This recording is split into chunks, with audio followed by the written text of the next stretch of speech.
అంటే వీడియో వస్తుంది, photo తీస్తలేను. Photo తీసినప్పుడు మీకు చూపిస్తా.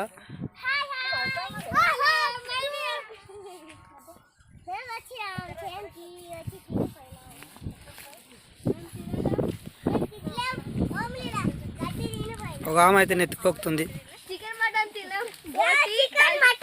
దేవుని కూడా అట్లా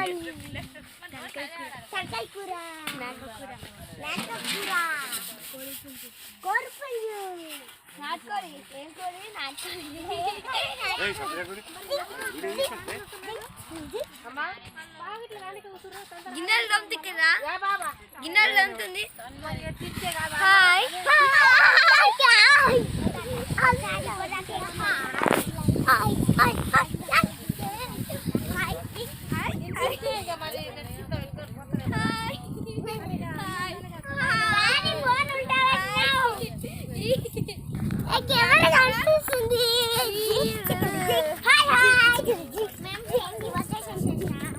అందరి మధ్యలో మాకు కూర్చోవడం చాలా సంతోషకరమైన విషయం కాబట్టి ప్రసాద్ గారు సంవత్సరం సార్